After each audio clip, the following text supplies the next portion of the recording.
कहानी शुरू होती है डिजास्टर के 5691वें दिन ब्लैक टॉम के डंजन से। कुछ लोग अपने लीडर जुनू को पुकार रहे थे। सबने उससे अपनी आंखें खोलने की गुहार लगाई। जुनू बुरी तरह घायल था। किसी तरह उसने अपनी आंखें खोलीं और सबसे पूछा कि सब्जुगेशन का क्या हुआ।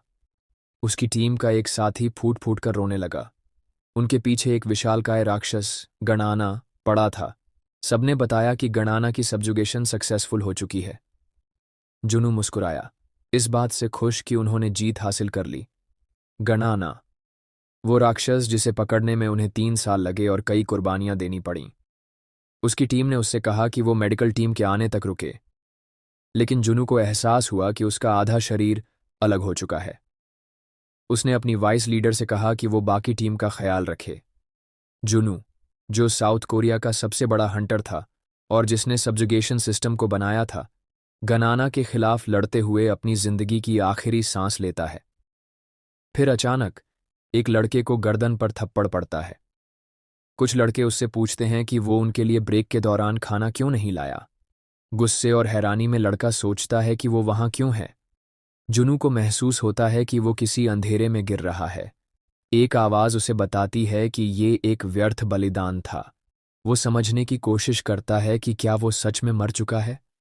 गुस्से में वो कहता है कि उसके बनाए सिस्टम से कई ताकतवर हंटर उभरेंगे। आवाज कहती है कि उसे 42 साल बाद वापस भेजा जाएगा। जुनू को समझ नहीं आता कि क्या हो रहा है, लेकिन जब उसकी आंखें खुलती हैं तो वो खुद को एक नए शरीर में पाता है। आईने में अपना चेहरा देखकर वो हैरान रह जाता है।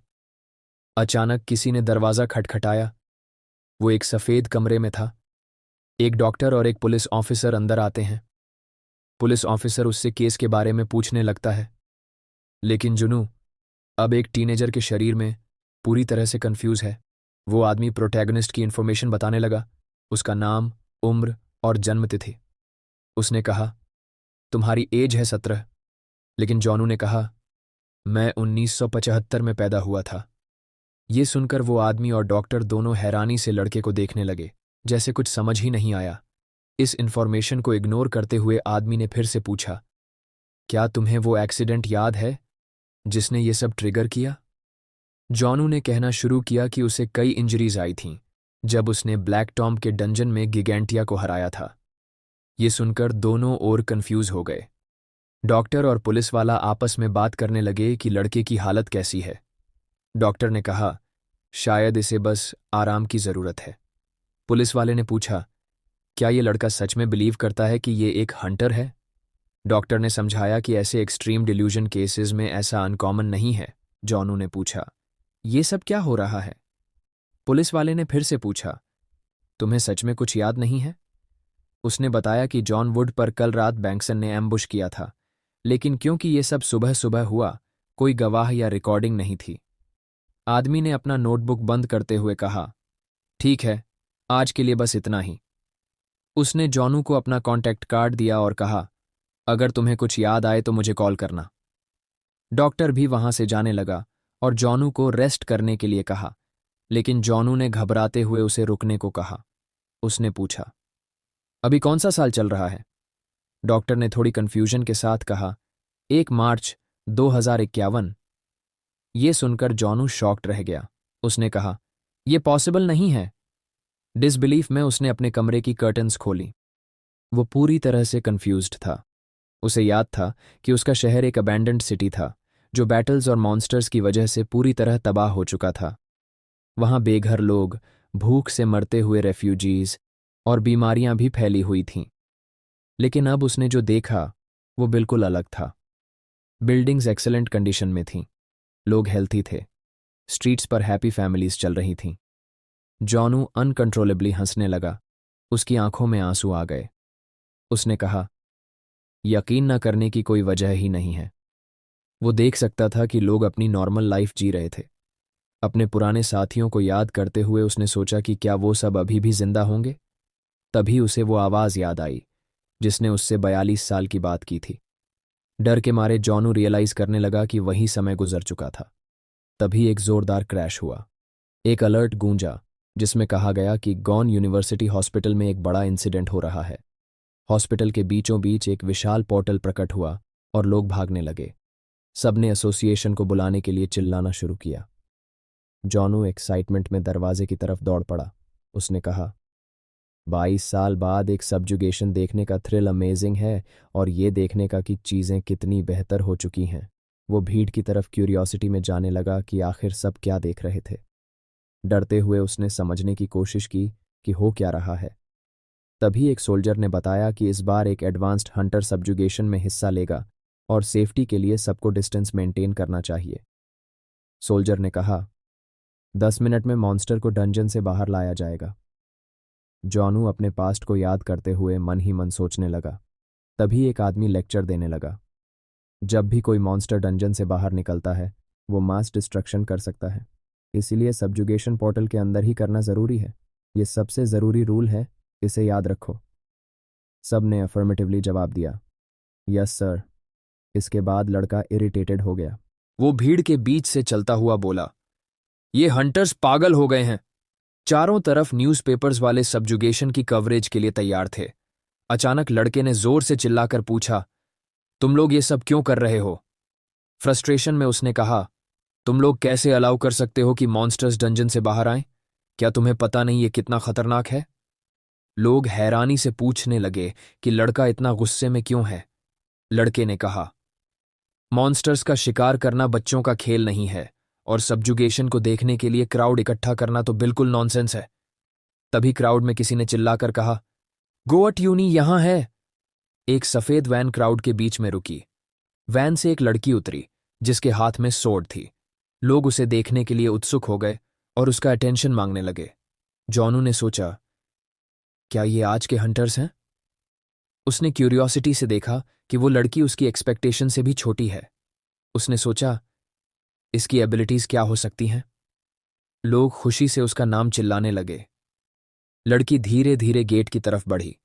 उसने अपने सिस्टम कनेक्शन को एक्टिवेट किया। उसके ब्रेसलेट से प्योरपल लाइट चमकने लगी। सिस्टम ने उसे एक्सेस दिया और वो बैंक कैटेगरी में एंटर हो गई, जहां से वो अपनी एबिलिटीज यूज कर सकती थी। तभी एक सोल्जर ने चेतावनी दी, मॉन्स्टर बाहर आ रहा है। पोर्टल तेजी से चमकने लगा और उसमें से गोल्डन लाइटनिंग बोल्ट्स निकलने लगे। वो एक विशाल ह्यूमनॉइड वुल्फ जैसा मॉन्स्टर था जिसके बड़े बड़े फैंग्स थे। लड़की ने अपनी आइस मैजिक एक्टिवेट की और क्रिस्टलाइजेशन एबिलिटी यूज किया। जैसे ही जायंट वुल्फ ने उस पर चार्ज किया, लड़की ने आसानी से अटैक को डॉज कर लिया। सिर्फ एक सोर्ड स्विंग में उसने एक मैसिव आइस अटैक किया। लोग उसकी मूवमेंट्स देखकर अमेज हो गए। किसी ने कहा, यह तो डांस जैसा लग रहा है। बच्चों ने अपने पेरेंट्स से कहा, हम बड़े होकर हंटर बनना चाहते हैं। जॉनू को यह देखकर एक अजीब सा डिस्कम्फर्ट और रिलीफ महसूस हुआ। लड़की ने ग्रैंडली जमीन पर लैंडिंग की और फिर से अपने ब्लेड को रेडी किया। उसने मॉन्स्टर की तरफ कई आइस फ्रैगमेंट्स लॉन्च किए। मॉन्स्टर दर्द में चिल्लाने लगा क्योंकि उसकी बॉडी पूरी तरह से पियर्स हो चुकी थी। वुल्फ का एक आंख लाल चमकने लगा, लेकिन उसका बॉडी पूरी तरह से मूव करने के लायक नहीं था। आखिरकार वो गिर गया। लड़की ने अपनी विक्ट्री हासिल कर ली। लोग खुशी से उसका नाम चिल्लाने लगे। जॉनू ये सब देखकर हंसने लगा, लेकिन फिर उसने कहा, ये नहीं है। वो गुस्से में क्राउड की तरफ देखते हुए बोला, क्या इसी को एलिमिनेशन कहते हो? वो वहीं खड़ा रह गया, गुस्से से कांपते हुए। उसने देखा कि एक रॉकरी हंटर सेलिब्रिटी की तरह ड्रेस था और अकेले अपनी एबिलिटीज पर रिलाई कर रहा था। रियर गार्ड सपोर्ट देने की जरूरत भी नहीं समझ रहे थे। सबसे ज्यादा गुस्सा उसे इस बात पर आया कि सबजुगेशन एक क्राउडेड स्ट्रीट पर हो रही थी, जहां सिविलियंस भरे हुए थे। उसने गुस्से में अपने दांत भींचे, लेकिन खुद को कंट्रोल नहीं कर पाया। गुस्से में उसने एक कैमरामैन की कैमरा को लात मार दी। तभी एक सोल्जर उसकी तरफ बढ़ा। सिक्योरिटी गार्ड ने लड़के को रोकते हुए कहा, तुम ऐसा बिहेव नहीं कर सकते। लेकिन जॉनू गुस्से में बोला, तुम लोग क्या सोच रहे हो? मॉन्स्टर को डंजन से बाहर आने दे रहे हो? क्या तुम्हें नहीं पता कि मॉन्स्टर बाहर आकर बर्जर्क हो सकता है और इस डिमेंशन में अडैप्ट नहीं कर पाएगा? उसने सवाल किया। या फिर मॉन्स्टर ने अनप्रेडिक्टेबली रिएक्ट किया तो क्या करोगे? ऊपर से रियर गार्ड पूरी तरह से एक्सपोज्ड है। क्या तुम इसे डंजन एलिमिनेशन कहते हो? मुझे तो ये एक स्ट्रीट परफॉर्मेंस लग रहा है। वो लड़की जो हंट्रेस थी जॉनू से पूछती है, क्या तुम एकेडमी में पढ़ते हो? जॉनू इस सवाल से कंफ्यूज हो गया। लड़की ने कहा। ये सब बेसिक्स हैं जो वहां पढ़ाए जाते हैं। जॉनू चिलिंग टोन में बोला, तुम इसे बैटलफील्ड कह रही हो? कैसे ये लड़की इसे बैटलफील्ड कह सकती है? उसकी बात सुनकर लड़की तक डर गई। तभी 2 सिक्योरिटी गार्ड्स आए और बोले, तुम यहां ऐसे बिहेव नहीं कर सकते। लेकिन जॉनू गुस्से में बोलता रहा, सब लोग बस गोट यूनी चिल्ला रहे हैं, तुम्हें शर्म आनी चाहिए खुद को हंटर बुलाने में। लड़की मुस्कुराते हुए बोली, स्कूल लाइफ थोड़ा मुश्किल हो सकता है। ये सुनकर जॉनू और भी ज्यादा कंफ्यूज हो गया। वो समझने की कोशिश कर रहा था कि लड़की का मतलब क्या था। बाद में कुछ बिल्डिंग्स के पास एक बेंच पर बैठकर जॉनू गहरी सोच में डूबा था। उसे वो आवाज़ याद आई जिसने कहा था कि वो उसे 42 साल बाद वापस लाएगी और उसे इस फ्यूचर के लिए प्रार्थना करनी चाहिए। जॉनू ने मन ही मन कहा, अगर गाना वापस आई तो मेरे हंटर्स उसे रोक नहीं पाएंगे, मुझे खुद को तैयार करना होगा। तभी उसे एक आइडिया आया। उसे अपने पुराने स्क्वाड की याद आई। उसने सोचा, मुझे उन्हें ढूंढना चाहिए। लेकिन फिर रियलिटी ने उसे हिट किया। उसने सोचा, मैं उन्हें ढूंढूंगा कैसे? तभी उसे याद आया कि उस लड़की ने एकेडमी का जिक्र किया था। उसे समझ आया कि ऐसी एकेडमी सिर्फ एक इंसान ने बनाई हो सकती है, वॉइक। उसे अपने पास्ट की बातें याद आने लगीं। उसने सोचा कि वॉइक ने एक बार कहा था कि वो अपनी जेनरेशन में वॉर खत्म करना चाहता था। लेकिन जब ऐसा संभव नहीं लगा तो उसने एकेडमी बनाने का फैसला किया। वॉइक ने उससे पूछा था, स्कूल का नाम क्या होना चाहिए? जॉनू ने कैजुअली कहा था, बस सिंपल रखो, जैसे कोरिया हंटर एकेडमी या ऐसा कुछ। अब जॉनू उस स्कूल के सामने खड़ा था। उसने देखा कि स्कूल का नाम लिटरली हंटर एकेडमी था। ये देखकर वो डिसहार्टेंड हो गया और सोचने लगा कि उस आदमी ने सच में उसकी बात मान ली। उसने ये भी नोटिस किया कि स्कूल रिडिक्युलसली बड़ा था। तभी एक आदमी उससे पूछता है, तुम यहाँ क्या कर रहे हो? मैंने तुम्हें पहले कभी नहीं देखा। क्या तुम नए स्टूडेंट हो? जॉनू ने मना कर दिया और कहा, नहीं, मुझे यहाँ कुछ काम है। क्या तुम किसी वोइक नाम के इंसान को जानते हो? गार्ड ने पूछा, क्या तुम प्रेसिडेंट की बात कर रहे हो? जॉनू ने कंफर्म करते हुए कहा, हाँ, मैं उनसे मिलना चाहता हूँ। गार्ड ने पूछा, तुम जो स्टूडेंट भी नहीं हो, प्रेसिडेंट से क्यों मिलना चाहते हो? फिर उसने पूछा, क्या तुम स्पेशल एडमिशन स्टूडेंट हो? कंफ्यूज्ड जॉनू सोचने लगा कि इसका मतलब क्या है, लेकिन उसने सोचा, चलो, हाँ, कह देते हैं। उसने कंफर्म कर दिया कि वो स्पेशल एडमिशन स्टूडेंट है। तुरंत गार्ड ने उसे अंदर चलने को कहा। जॉनू को हैरानी हुई कि गार्ड उसे थोड़ी सिंपैथी के साथ देख रहा था। गार्ड उसे एक कमरे की ओर ले गया। अचानक जॉनू ने कुछ देखा और नर्वस हो गया। दीवार पर एक बड़ी पेंटिंग थी जिसमें उसका पुराना चेहरा था। उसने पूछा, ये क्या है? गार्ड गुस्से में बोला, स्कूल के अंदर चिल्लाना बंद करो। जॉनू ने माफी मांगते हुए कहा, सॉरी, मेरी गलती थी। वो इस ओवर रिएक्शन पर थोड़ा शर्मिंदा महसूस करने लगा। फिर उसने देखा कि वहां कई पेंटिंग्स लगी हुई थीं जिनके नीचे प्लैक्स थे। एक प्लैक पर लिखा था, लीडर जॉन वू का मंत्र, एक हंटर 99% मेहनत और 1% टैलेंट से बनता है। शर्मिंदा और नर्वस जॉनू सोचने लगा, क्या मैंने अपनी जिंदगी में कभी ये लाइन बोली थी? गार्ड ने एक दरवाजे पर नॉक किया। अंदर से परमिशन लेकर उसने कहा, सर, मैं मैनेजर पार्क हूं। वॉइक ने उन्हें अंदर बुलाया। गार्ड ने कहा, सर, ये स्पेशल एडमिशन स्टूडेंट है। प्रेसिडेंट वॉइक ने क्यूरियस होकर लड़के की तरफ देखा। मैनेजर पार्क ने बाहर जाते हुए कहा, सर, मैं अब चलता हूं। जैसे ही दरवाजा बंद हुआ, जॉनू ने अपने पुराने दोस्त को देखा। वॉइक उसके पास आकर बोला, यह बड़ा अजीब है, मुझे इस सेमेस्टर में किसी स्पेशल एडमिशन स्टूडेंट के बारे में कोई नोटिफिकेशन नहीं मिला। एक पैनी नजर डालते हुए उसने पूछा, ये लड़का आखिर है कौन? उसने लड़के को इंटिमिडेट करने की कोशिश की, लेकिन जॉनू ने उसे बीच में ही रोक दिया और उसका नाम लिया। उस पल वॉइक शॉक में फ्रीज हो गया। जॉनू ने कहा, तुम्हें पहचानने में थोड़ी दिक्कत हो गई। यार, तुम तो बहुत बूढ़े लग रहे हो। उसने वॉइक के चेहरे की ओर इशारा करते हुए पूछा, तुम मुझे पहचानते नहीं? वॉइक तुरंत फोन की तरफ भागा और मैनेजर को बुलाकर बोला, तुरंत वापस आओ और इस पागल को यहां से निकालो और दोबारा बिना वेरिफिकेशन के किसी को अंदर मत आने देना। लेकिन अचानक जॉनू ने पूछा, स्वयं कैसी है? वॉइक चौंक कर बोला, तुम ये नाम कैसे जानते हो? जॉनू मुस्कुराते हुए बोला, वो वही लड़की है जिसने तुम्हें हमेशा रिजेक्ट किया और तुम्हें रोता हुआ छोड़ दिया। फिर उसने मजाक में कहा, लगता है आखिरकार तुम्हारा उसके साथ कुछ नहीं हुआ। वॉइक ने उसका कॉलर पकड़ लिया और चिल्लाने लगा, तुम कौन हो और ये सब कैसे जानते हो? जॉनू हंसते हुए बोला, सब कुछ बदल गया है, यहां तक कि वॉइक भी अब मुझे पकड़कर डांट रहा है। अब प्रेसिडेंट की तरफ गुस्से भरी नजरें डालते हुए जॉनू बोला, तू ज्यादा ही बोल्ड हो रहा है। उसका पुराना साथी डर के मारे तुरंत पीछे हट गया। जॉनू ने अपने कपड़े ठीक करते हुए कहा, वॉइक, मैंने तुझे कितनी बार समझाया है कि चाहे मॉन्स्टर्स हों या लोग, अगर कंट्रोल लेना है तो सही से कर। उसके इस अंदाज से वॉइक को ऐसा लगा जैसे उसका पुराना लीडर उसके सामने खड़ा हो। सब्जुगेशन मैनेजमेंट हेडक्वार्टर्स के बेस कैंप में एक आदमी जोर जोर से चिल्ला रहा था, तुम लोग क्या कर रहे हो? उसके हाथ में एक इंजर्ड हॉस्टेज थी। वो गुस्से में बोल रहा था कि उसने कहा था उन्हें खाना और दवाइयां चाहिए। जॉनू ने पूछा, क्या सीन है? और उसका साथी बोला, जिसे इलनेस की वजह से कैंप से बाहर किया गया था, वो अब फूड और मेडिसिन मांग रहा है। लीडर ने पूछा, क्या ये सच में कोई इन्फेक्शियस डिजीज है?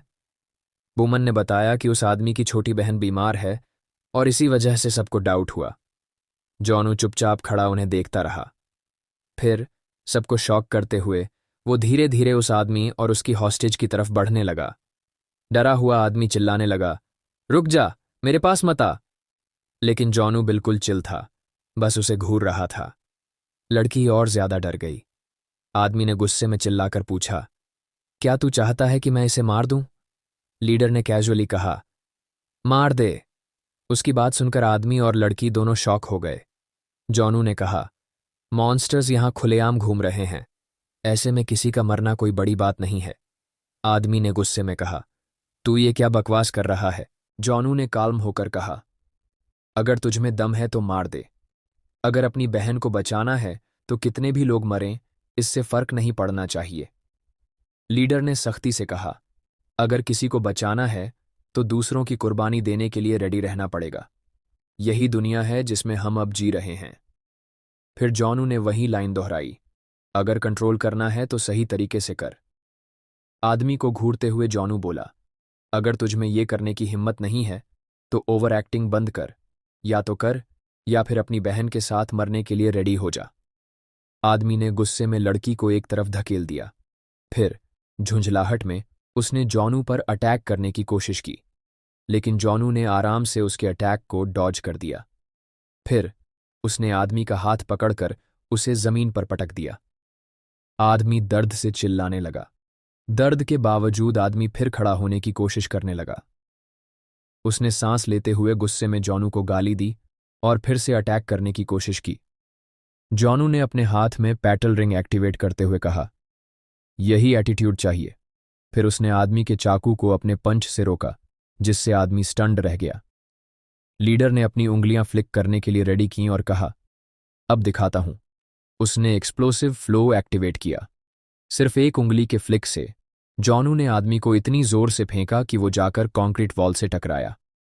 दीवार में दरारें आ गईं और आदमी बुरी तरह हार चुका था। हार मानते हुए आदमी ने जॉनू की तरफ देखा। जॉनू ने बुमन को बुलाया, जो तुरंत उसके पास आ गया। प्रोटैगोनिस्ट ने अपने साथी को ऑर्डर दिया कि एक सर्च टीम बनाओ और उस आदमी की बहन को ढूंढो, साथ ही बची हुई दवाइयां भी कलेक्ट करो। सोल्जर ने पूछा, अगर वो लोग सच में बीमार निकले तो? जॉनू ने कहा, अगर ऐसा होता तो ये आदमी अब तक मर चुका होता। लीडर ने उसे समझाया, अगर बात समझ आ गई है तो जल्दी करो और एज फास्ट एज पॉसिबल काम शुरू करो। फिर उसने दूसरे साथी को हुक्म दिया कि उस आदमी को जूनन डॉर्मेट्री में ले जाओ, उसे खाना खिलाओ और सुबह उसे ट्रेनिंग में लेकर आओ। साथी ने हैरानी से पूछा, क्या इसका मतलब है कि वो अब हमारी टीम का हिस्सा बनेगा? चलते चलते प्रोटैगोनिस्ट ने कैजुअली कहा, हाँ, अब वो हमारी टीम में है। वो आदमी, जो अब एकेडमी का प्रेसिडेंट था, अपने पुराने लीडर को सामने देखकर शॉक्ड था। वॉइक ने पूछा, तुम्हारे साथ हुआ क्या था? जॉनू ने जवाब दिया, मुझे भी नहीं पता, मैं तो बस ऐसे ही जाग गया। उसका पुराना साथी इस बात से पूरी तरह कंफ्यूज्ड लग रहा था। प्रोटैगोनिस्ट ने कहा, लगता है कि अभी भी तुझे मेरी बातों पर यकीन नहीं हो रहा। करंट प्रेसिडेंट ने कहा, और क्या, ये रिएक्शन नॉर्मल है। आखिर कोई डेड आदमी एक बच्चे के शरीर में वापस आए तो ये कोई आम बात तो नहीं है। जॉनू ने कहा, क्या तुझे वो कहानी सुनानी चाहिए जब तूने अपनी पहली हंट में डर के मारे पैंट गीली कर दी थी? इतना सुनते ही वॉयक गुस्से में आकर बच्चे के चेहरे पर मुक्का मार देता है। उधर मिस्टर पार्क प्रेसिडेंट के ऑफिस की तरफ भागते हुए सोच रहे थे, ये मेरे साथ क्या हो गया? वॉयक ने मुझ पर इतना गुस्सा क्यों किया? उन्हें समझ नहीं आ रहा था कि वो ऐसी सिचुएशन में कैसे फंस गए। एक स्पेशल एडमिशन वाला स्टूडेंट आम तौर पर मुश्किल हालातों से आता है और ऐसा कोई स्टूडेंट प्रेसिडेंट को इस तरह से ढूंढ रहा था। डोर के पास पहुंचकर पार्क ने सोचा कि अफसोस करने से कुछ नहीं होगा। अब बस माफी मांगना ही एकमात्र रास्ता था। उन्होंने धीरे से दरवाजा खोला और प्रेसिडेंट को पुकारा, लेकिन फिर जो उन्होंने देखा वो शॉकिंग था। बच्चा वॉयक से कई पुशअप्स करवा रहा था। पार्क पूरी तरह से स्पीचलेस हो गया। उसने धीरे धीरे दरवाजे को बंद करना शुरू कर दिया। प्रोटैगोनिस्ट गुस्से में लग रहा था और उसके चेहरे पर आइस लगा हुआ था। दूसरी तरफ उसका पुराना साथी काफी नर्वस लग रहा था। जॉनू ने कहा, अभी भी दर्द हो रहा है। उसका साथी शर्मिंदगी से बोला, यार, वो बहुत एम्बैरेसिंग मेमोरी है मेरे लिए। टेबल पर एक कप कॉफी रखी हुई थी। लड़के ने कमेंट किया, दुनिया कितनी बदल चुकी है। वॉयक ने नोट किया, ये काफी डरावना रहा होगा, जैसे एक पल में सब कुछ बदल गया। प्रोटैगोनिस्ट ने कहा, ऐसा ही था, और जोड़ा कि सबसे बड़ा बदलाव सब्जुगेशन में आया है। उसने बताया कि उसने देखा कैसे सोल्जर्स ने एक मॉन्स्टर को शहर के बीचों बीच लाकर हराया। प्रेसिडेंट ने पूछा, क्या ये हॉस्पिटल के पास हुआ था? वॉयक ने इशारे से कहा कि वो समझ सकता है कि उसका लीडर क्या सोच रहा होगा। उसने कहा, तुम ये समझने की कोशिश कर रहे हो कि चीजें ऐसी कैसे हो गईं। फिर वॉयक ने समझाया कि जब उसके लीडर ने गिगन शियाना को हराया तब दुनिया सच में शांत हो गई। उसने बताया कि अब खतरनाक मॉन्स्टर्स बहुत कम हो गए हैं और पब्लिक सब्जुगेशन को अब एक्सेप्टेबल माना जाता है। ये सुनकर लड़का गुस्से में आ गया और कहा, लापरवाही की भी एक हद होती है। लेकिन प्रेसिडेंट ने कहा, इसके पीछे एक और वजह है। उसने समझाया कि इस फील्ड को स्पॉन्सरशिप के बिना चलाना मुश्किल है, और चूंकि एसोसिएशन आपस में इंटरकनेक्टेड है, ऑपरेशंस काफी मुश्किल और कॉम्प्लेक्स हो गए हैं। उसने आगे कहा, अधिकतर लोग सिर्फ गेम्स में इंटरेस्ट रखते हैं और अब हंटर्स सेलिब्रिटीज जैसे बन गए हैं। प्रोटैगोनिस्ट ने गुस्से में कहा, अभी भी देर नहीं हुई है, हमें सब कुछ बदलना होगा। उसने कहा, तुम अकादमी के प्रेसिडेंट हो, तो अब तुम्हें बच्चों को री एजुकेट करना होगा।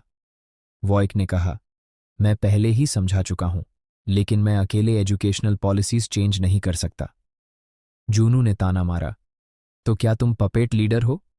फिर उसने पूछा, बाकी मेंबर्स कहाँ हैं? तुम्हें उनके साथ मिलकर काम करना चाहिए। लेकिन वॉयक ने कहा, वो लोग ही सब कंट्रोल करते हैं।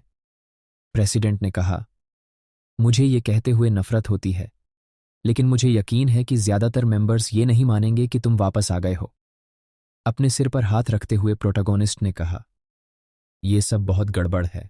उसका साथी उसे शांत करने की कोशिश करते हुए बोला, अब तो दुनिया शांत हो गई है। लेकिन प्रोटैगोनिस्ट ने कहा, गणना फिर से रिवाइव होगी। ये सुनकर वॉयक डर से जम गया। उसने घबराते हुए पूछा, क्या ये सच में होगा? क्या वही गिगन जिसे हमने हराया था वो वापस आएगी? जूनू ने कहा, मैं भी यही सोचता था, लेकिन अफसोस ये सच है।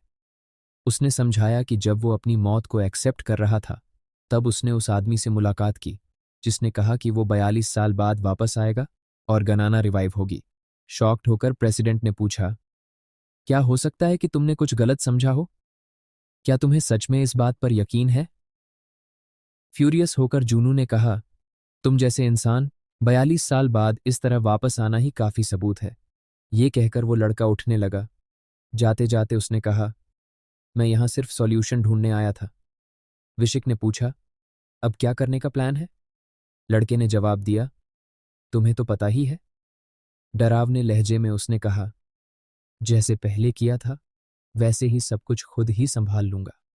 प्रेसिडेंट ने कहा, चाहे तुम कितने भी अच्छे हो, इस बॉडी में वो सब मुमकिन नहीं है। लेकिन प्रोटैगोनिस्ट ने डंके की चोट पर कहा, मैं उसे फिर से खत्म कर दूंगा। जूनू को अचानक एक आइडिया आया।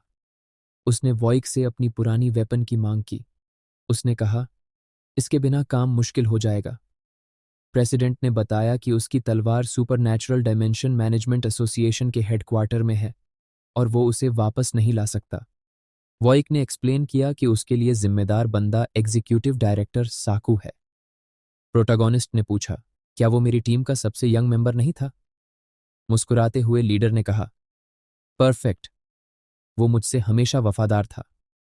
प्रेसिडेंट ने वार्न किया, वो वफादार था, पर फिलहाल वो तुम्हारी वापसी से बिल्कुल खुश नहीं है।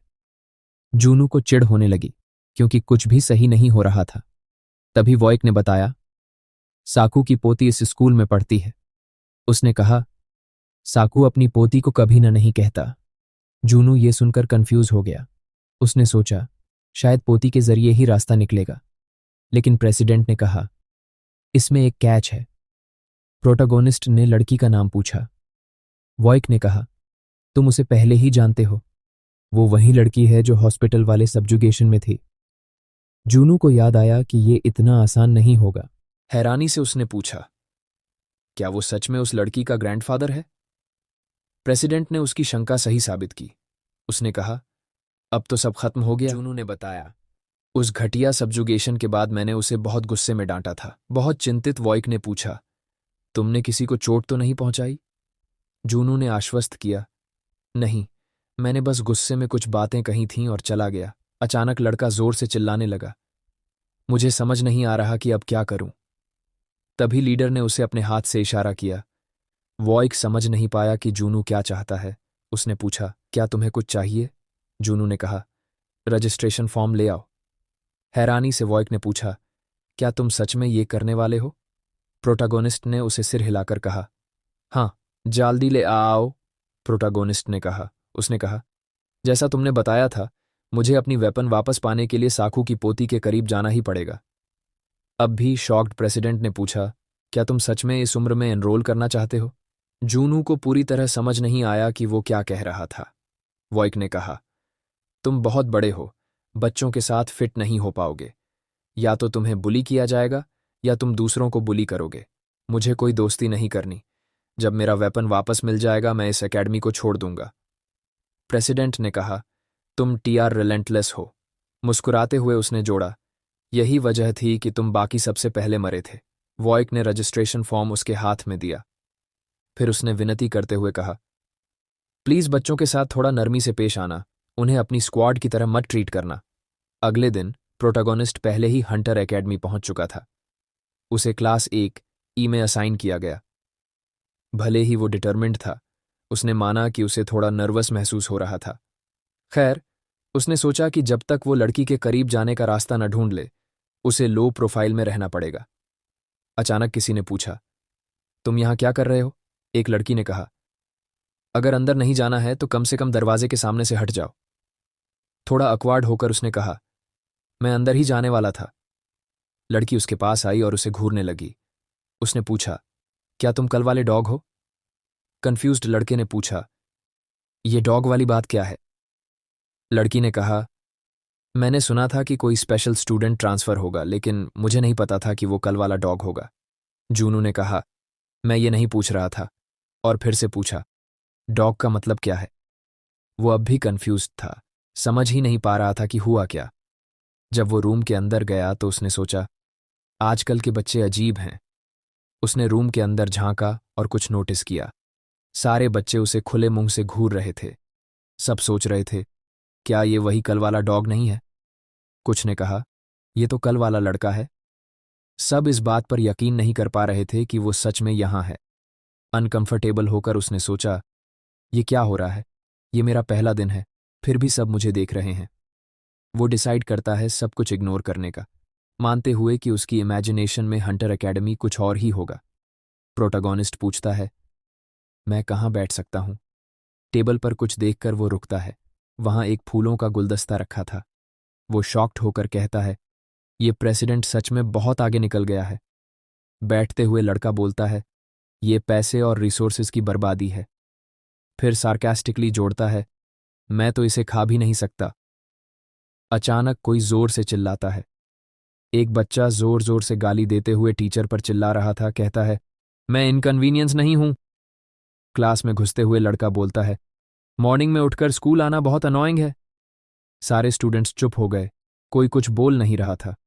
उसे देखकर प्रोटोगोनिस्ट सोचता है, ये भी उन्हीं में से है जो खुद को क्लास का राजा समझते हैं। अचानक वो लड़का जूनू को घूरता है। उसके चेहरे पर एक बड़ी सी स्माइल आती है, जैसे कुछ प्लान कर रहा हो। लड़का करीब आता है और बोलता है, ओह, यहां कुछ नया है। जूनू के पास जाकर वो पूछता है, तू वही कल वाला डॉग है ना? वो कहता है, ये वही लड़का है जिसने यी के साथ पब्लिक हंट के दौरान मेस किया था, और ये भी स्पेशल ट्रांसफर है। थोड़ा नर्वस होकर जूनू पूछता है, तुम्हें ये सब कैसे पता? हंसते हुए लड़का जवाब देता है, तेरा वीडियो सारे सोशल मीडिया पर वायरल हो चुका है। एमसी कंफ्यूज्ड हो जाता है, समझ नहीं पाता कि ये सोशल मीडिया आखिर है क्या। फिर उस लड़के ने अपने एमसी के सिर पर थप्पड़ मारा और बोला, फिर भी मैं सब समझ गया। मुस्कुराते हुए वो बोलता है, तूने गो से पंगा लिया और अब हम दोनों एक ही क्लास में हैं। वो जूनू को पागल बुलाता है और सरप्राइजिंगली अपना हाथ आगे बढ़ाता है। मिलकर अच्छा लगा। लड़का पूछता है, तू मेरा नाम जानता है? मेरा नाम जूक है। गुस्से में प्रोटोगोनिस्ट को वॉइक की बात याद आती है, टॉलरेट करो, चाहे क्लासमेट्स कितना भी इरिटेटिंग बिहेव करें। फिर भी प्रोटोगोनिस्ट उसका हाथ मिलाता है और अपना नाम बताता है। इसके बाद लड़का हंसते हुए कहता है, तेरे पेरेंट्स को क्या लगता है, एक ग्रेट हीरो का नाम देने से तू भी वैसा बन जाएगा? बाहर से हंसते हुए लेकिन अंदर से गुस्से में जलते हुए जूनू उस लड़के को पीटने की इच्छा को दबा रहा था। जू पूछता है, वो लड़की करीब से कैसी लगती है? फिर खुद ही बोलने लगता है, वैसे उसका बॉडी ठीक है और फेस भी क्यूट है। हंसते हुए कहता है, वैसे उसके दादा जो डायरेक्टर हैं, शायद इसलिए उसका एटीट्यूड इतना रूड है। जूक अपनी डींगे मारते हुए कहता है, अगर ये सब ना होता तो वो बिल्कुल मेरी टाइप की होती। तभी कोई उनकी बातचीत पर रोक लगाता है। वो लड़की कहती है, इतनी ज्यादा बातें मत बनाओ। जू पूछता है, तू यहां क्या चाहती है? जूनू पहचान जाता है कि ये वही लड़की है जिससे पहले सामना हुआ था। लड़की बोलती है, जू, मिरर में खुद को देख पहले, फिर किसी के अपीयरेंस पर जजमेंट पास कर। गुस्से में जू बोलता है, क्या तेरा दिमाग खराब हो गया है? मैंने पहले कुछ नहीं कहा, लेकिन अब तू लाइन क्रॉस कर रही है। लड़की जवाब देती है, हम सब एक ही क्लास में हैं और तू कुछ ज्यादा खास नहीं है। जू चिल्लाता है, मैं पहले क्लास बी में था। लड़की तुरंत पलटकर कहती है, और अब तू क्लास ई में है, अपनी इनकम्पिटेंस की वजह से। जू और गुस्से में आ जाता है। वो कहती है, अगर तेरे पापा की कनेक्शन ना होती तो तुझे कब का स्कूल से बाहर कर दिया गया होता। जू चिल्लाते हुए बोलता है, अब तू लाइन क्रॉस कर चुकी है। वो लड़की को थप्पड़ मारने के लिए हाथ उठाता है। लड़की डरकर अपनी आंखें बंद कर लेती है, समझ नहीं पाती कि क्या होगा। तभी जू हवा में उड़कर जमीन पर गिर जाता है। सब हैरान रह जाते हैं। जूनू ने लड़के को लात मारी थी। जू जमीन पर पड़ा हुआ चिल्लाता है, तू पागल हो गया है क्या? जूनू शांत लेकिन गंभीरता से उसे देखता है। जू पूछता है, तूने मुझे मारा? जूनू जवाब देता है, क्या मैं दोबारा करूं? गुस्से में जू उठता है और कहता है, पहले दिन ही तुझे कुछ समझ नहीं आ रहा क्या? लगता है तुझे इतना मारना पड़ेगा कि तेरा दिमाग वापस जगह पर आ जाए। जूनू हंसने लगता है और कहता है, तू छोटा गुंडा बनकर ये सब बातें कैसे कर रहा है? फिर पूछता है, क्या तू कभी मौत के करीब आया है? जू गुस्से में पंच मारने की कोशिश करता है, लेकिन जूनू उसका वार आसानी से डॉज कर लेता है। जूनू सोचता है, इसका पंच कितना खराब है, इससे तो पूरा राइट साइड एक्सपोज हो गया। तभी टीचर क्लास में आता है और पूछता है, ये सब क्या चल रहा है? जू चुपचाप रह जाता है, लेकिन मन ही मन गुस्से में सोचता है, ये टीचर अभी क्यों आया? जाते जाते जू कहता है, जूनू, तुझे मैं बाद में देख लूंगा। वो धमकी देता है, तेरी स्कूल लाइफ अब मैं और ज्यादा इंटरेस्टिंग बनाऊंगा। दूसरी तरफ प्रेसिडेंट अपने ऑफिस में था, बेहद स्ट्रेस्ड में। वो सोचता है, लीडर पहले दिन से ऐसा कैसे कर सकता है? एमसी कहता है, मैंने अभी तक खुद को बहुत रोका हुआ है। प्रेसिडेंट कंफर्म करता है कि उसने स्कूल वायलेंस कमेटी को संभाल लिया है, लेकिन आगे क्या होगा उसे समझ नहीं आ रहा। प्रेसिडेंट बताता है, उस लड़के का बाप कोरिया के सब्जुगेशन डिपार्टमेंट का मिनिस्टर है। वो ये भी बताता है कि वो सबसे छोटा बेटा है और चाहे कितना भी बड़ा कांड कर दे, उसके पापा की पावर की वजह से उसका नाम किसी न्यूज़ में नहीं आता। जूनू आखिरकार समझ जाता है कि वो लड़का इतना बदतमीज क्यों है। प्रेसिडेंट कहता है, तू अब एक प्रॉब्लमैटिक इंसान के साथ उलझ चुका है। वो एक कहता है, मैं तुझे इसमें हेल्प नहीं कर पाऊंगा। ऑफिस से बाहर निकलते हुए जूनू ने एक लंबी सांस ली। अचानक वो लड़की बाहर उसका वेट कर रही थी। लड़की पूछती है, तुमने ऐसा क्यों किया? तुम्हें पता भी है जूक किस टाइप का बंदा है? जूनू ने जवाब दिया, मुझे वैसे लोग कभी पसंद नहीं आए। फिर थोड़ा क्यूरियस होकर वो पूछता है, तुम खुद उस लड़के से क्यों भिड़ रही थी? वो तो तुम्हारे बारे में कुछ बोल भी नहीं रहा था, बल्कि गो के बारे में बात कर रहा था। लड़की कुछ नहीं बोलती और जूनू उसे ध्यान से देखने लगता है। वो अचानक शॉक्ड हो जाता है क्योंकि लड़की बिल्कुल उस हंटर जैसी लग रही थी जिसे वो जानता था। लड़की का नाम था गोआ हेन। हैरानी से जूनू ने पूछा, क्या तुम उसकी छोटी बहन हो? लड़की बस सिर हिलाकर कंफर्म कर देती है। जूनू एक्साइटेड हो गया ये सोचकर कि अब वो उसके क्लोज जा सकता है, लेकिन उसकी उम्मीदों पर पानी फिर जाता है जब लड़की बोलती है, मैं उसकी सगी बहन नहीं हूं। फिर उसने एक्सप्लेन किया, हमारी माएं अलग हैं और मैं फैमिली रजिस्ट्रेशन में भी नहीं हूं। बेसिकली हम स्ट्रेंजर हैं। जूनू को झटका लगता है, लेकिन वो इसे इग्नोर करने की कोशिश करता है। फिर उसने पूछा, क्या तुम्हारा अपने दादा के साथ कोई कनेक्शन है? लड़की गुस्से में जवाब देती है, मेरा उनके साथ बहुत अच्छा रिश्ता है। आखिर वही बूढ़े इंसान ने मुझे रजिस्ट्रेशन से बाहर कर दिया। ये सुनकर जूनू निशब्द हो जाता है। उसे रियलाइज होता है कि उसने बड़ी गलती कर दी है। लड़की ने पूछा, क्या तुमने इसलिए मेरी हेल्प की थी कि तुम्हें कोई बड़ा कनेक्शन मिल जाए? फिर उसने कहा, मैं तुम्हें ब्लेम नहीं कर रही। एक स्पेशल एडमिशन स्टूडेंट तो प्रैक्टिकली शिकार जैसा होता है जिसे किसी पर डिपेंड करना पड़ता है। उसने आगे बोला, मुझे लगा तुम अलग होगे, लेकिन एंड में तुम भी बाकी सबकी तरह निकले। सिर्फ स्टेटस की परवाह है। जूनू ने गुस्से में जवाब दिया, ऐसा लग रहा है कि तुम भी अलग नहीं हो। आखिर तुमने भी ये सब असम्पशन सिर्फ इसलिए बनाए क्योंकि मैं स्पेशल एडमिशन स्टूडेंट हूं। वो जाने लगा और बोला, ये सब स्टेटस, फैमिली और स्पेशल एडमिशन की बातें बकवास हैं। गुस्से में लड़की चिल्लाई, जल्दी ही तुम्हें पता चलेगा कि स्पेशल एडमिशन स्टूडेंट की लाइफ कैसी होती है। जूनू मुस्कुराते हुए जवाब देता है, सच में? लड़की बस खामोश खड़ी रही। उसे समझ नहीं आया कि जूनू आखिर किस टाइप का इंसान है। कुछ समय बाद जब बर्ड्स चहचहा रहे थे, जूनू सोचने लगा कि उसे लगा था सब कुछ इजी होगा, लेकिन अब उसे उनके करीब जाने का दूसरा तरीका ढूंढना होगा। अचानक पीछे से कोई उसे बुलाता है। एक बड़ा लड़का पूछता है, क्या तुम क्लास ई के स्पेशल ट्रांसफर स्टूडेंट हो? जूनू बात को टालते हुए सवाल करता है, क्या चाहिए? तभी दो और लड़के हॉलवे के दूसरी साइड से आ जाते हैं। अब जूनू चारों तरफ से घिर चुका था।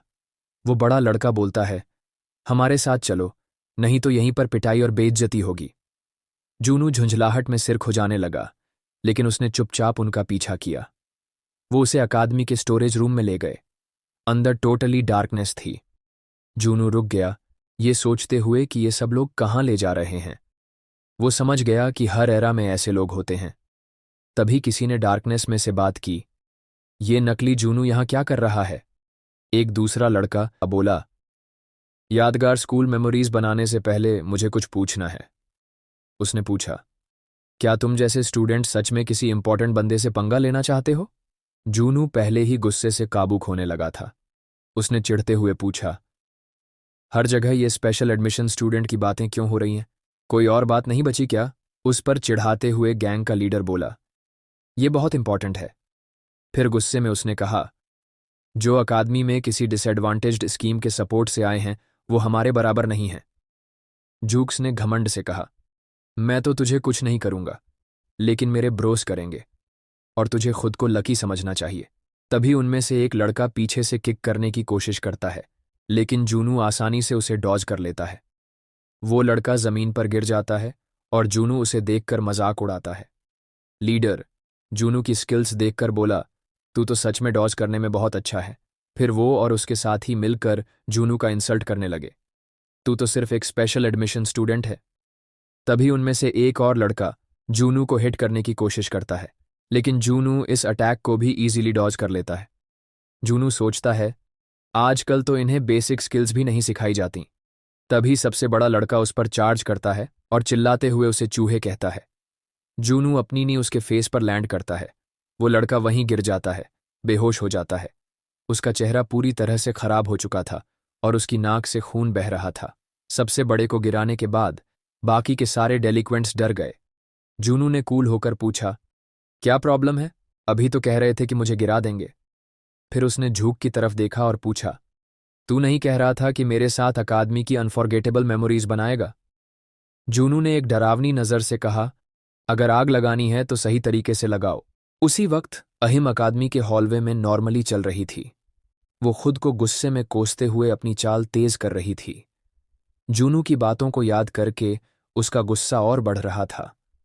वो सोच रही थी, उसने ये सब बिना कुछ जाने कैसे कह दिया। एक लड़की ने सबको बताया, स्पेशल एडमिशन स्टूडेंट को जूक और उसकी गैंग ने बुलाया है। कुछ स्टूडेंट्स बात करने लगे, अब तक तो बहुत देर हो चुकी है, ये शायद सबसे तेज ड्रॉप आउट रिकॉर्ड होगा। कुछ स्टूडेंट्स कहने लगे कि उन्होंने टीचर्स को इन्फॉर्म नहीं किया क्योंकि वो इस मेस में पढ़ना नहीं चाहते। अहिम ने अपना चेहरा दूसरी तरफ घुमा लिया और सोचने लगी, ऐसे लोग, जैसे वो लड़का, हमेशा ऐसी प्रॉब्लम में पड़ते हैं। फिर उसे याद आया कि जूनू ने उसे कैसे कहा था कि वो भी बाकी सब की तरह है, असम्पशंस बनाने वाली। इस बार उसके कदम अचानक रुक गए। अचानक अहिम तेजी से दौड़ने लगी। उधर जूनू अब भी बचे हुए तीनों से भिड़ रहा था। जूक्स अपने सबोर्डिनेट्स पर चिल्ला रहा था, उसे मारते रहो जब तक उसे पूरी तरह से क्रश न कर दो। जूनू लड़कों की हिचकिचाहट देखकर बोला, इतना ड्रामा बस एक नोज ब्लीड के लिए? सीरियसली? तुम्हारी फिजिकल और मेंटल स्ट्रेंथ तो एक छोटे बच्चे के लेवल की है। ये सुनकर वो वन्नाबी गुंडा गुस्से से लाल हो गया। उसने अपने एक साथी से कहा, अपनी एबिलिटी यूज कर। साथी थोड़ा डरा हुआ बोला, अगर पकड़े गए तो एक्सपेल हो जाएंगे। लेकिन जूक ने कहा, बस ये ध्यान रखना कि कोई देख ना पाए। दोनों साथी नर्वस हो गए और अपनी एबिलिटीज यूज करने लगे। जूनू ने गौर किया कि उनके हाथों में यून के जैसी ब्रेसलेट्स थीं। उसने सोचा, यही तरीका है जिससे ये लोग हार्म होने से बच रहे हैं। सभी लड़के जूनू को देख रहे थे, उसकी रिएक्शन का इंतजार कर रहे थे। तभी अचानक कोई गिरा। जूक ने सबको लूजर कहा और अपनी ब्रेसलेट का सिस्टम एक्सेस कर लिया। उसके साथ ही उसे चेतावनी देने लगे कि अगर वो फिर पकड़ा गया तो उसके लिए कंसिक्वेंसेस होंगे। लेकिन जूक चिल्लाकर बोला, चुप हो जाओ। उसने अपने रैंक्ड सिस्टम का इस्तेमाल करके अपनी एबिलिटी एक्टिवेट की। जूनू बस देखता रहा, समझने की कोशिश करते हुए कि आखिर चल क्या रहा है। जूक ने एक काला त्रिशूल पकड़ा और बोला, अब मैं तुझे बेक करने पर मजबूर कर दूंगा। जूनू ने पूछा, क्या तुझे पता है कि इस एबिलिटी को कैसे यूज करना है? जूक हंसते हुए बोला, क्या तू ब्लाइंड है? मैं पहले ही इसका इस्तेमाल कर रहा हूं। जूनू ने एक झाड़ू उठाते हुए कहा, क्या तुझे लगता है कि सिर्फ वेपन समन करना ही काफी है? उसने महसूस किया कि ये लोग इस दुनिया के बारे में बहुत कम जानते हैं। कॉलेज के ऑफिस में टीचर्स बात कर रहे थे। एक ने कहा, ये स्पेशल एडमिशन स्टूडेंट पहले ही दिन परेशानी खड़ी कर रहा है, उसने झूक से पंगा ले लिया।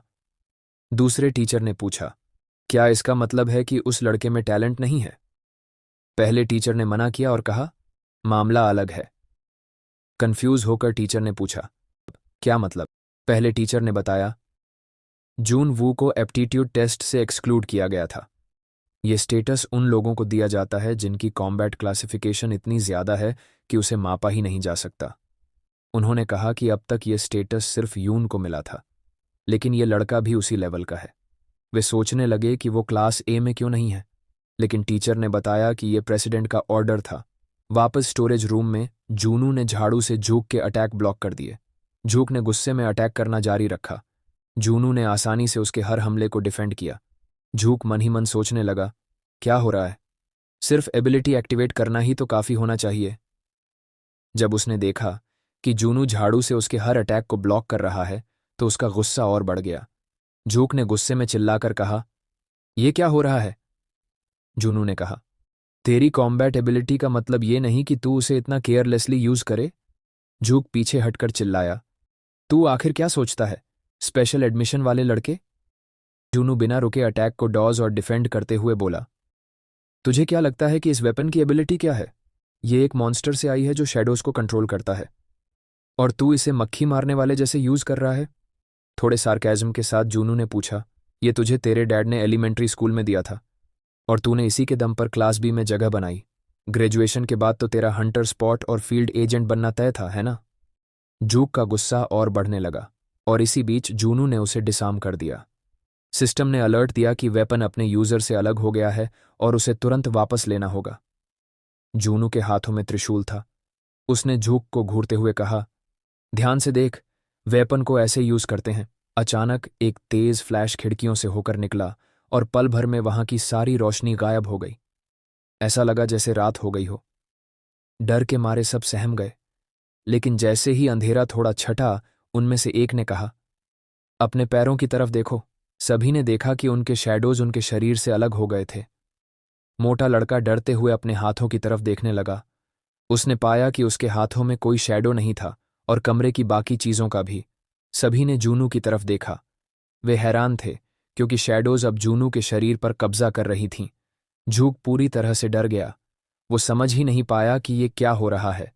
उसने जूनू की डेमोनिक फिगर देखी और सोचने लगा, क्या ये सच में मेरा वेपन है? डर के मारे झूक कांपने लगा। उसने डर के मारे अपने पैंट गीले कर दिए। जूनू ने त्रिशूल झूक की गर्दन पर रखा। झूक ने डर के मारे माफी मांगना शुरू कर दिया, लेकिन जूनू ने उसे इग्नोर किया और त्रिशूल उठाया जैसे उसे मारने वाला हो। त्रिशूल चमका और जैसे ही वो झूक की तरफ बढ़ा, झूक रोते हुए गिड़गिड़ाने लगा। सिस्टम ने अलर्ट दिया कि 1 मिनट हो गया है और वेपन को जबरन सील किया जाएगा। त्रिशूल जूनू के हाथों से गायब हो गया। जूनू ने झूक को जमीन पर पड़ा देखा, जो मुंह से झाग निकाल रहा था। उसने कहा, अब तो काफी हो गया। उसने झूक की टांग पर किक मारी और कहा, उठ जा। डरा हुआ झूक उठने की कोशिश करने लगा। जूनू ने उसे घूरते हुए कहा, खुद को संभाल और मुझे जवाब दे। डरे हुए झूक ने धीरे धीरे जवाब दिया। जूनू ने कहा, स्किल्स एंड वेपन्स का इस्तेमाल डंजन्स के बाहर और इंसानों के खिलाफ करना बहुत खतरनाक है, समझा? डरे हुए झूक ने सहमति में सिर हिलाया। फॉर्मर लीडर ने फिर से धमकी दी, अगर दोबारा मैंने तुझे स्किल्स का गलत इस्तेमाल करते देखा तो तेरी टांगें तोड़ दूंगा। बाकी गैंग की तरफ मुड़ते हुए जूनू ने सबको वहीं रुकने का ऑर्डर दिया और मोटे लड़के से कहा, अब मुझे मुंह पर पंच मारो। जूनू ने कहा, पूरी ताकत से मारना, ताकि लोग ये ना जान सकें कि तुम सब फेल हो गए। मुझे अटेंशन नहीं चाहिए, इसलिए जल्दी खत्म करो। डरे हुए मोटे लड़के ने पूछा, क्या सच में मुझे पंच करना चाहिए? जूनू ने सीधा जवाब दिया, हाँ, जल्दी कर वरना कुछ नहीं कर पाओगे। डरते डरते मोटे लड़के ने अपनी पूरी ताकत से पंच किया। तभी टीचर्स वेयरहाउस में घुस गए। जैसे ही मोटे लड़के ने पंच मारा, टीचर ने ब्लड देखकर चौंकते हुए सबको डांटना शुरू कर दिया।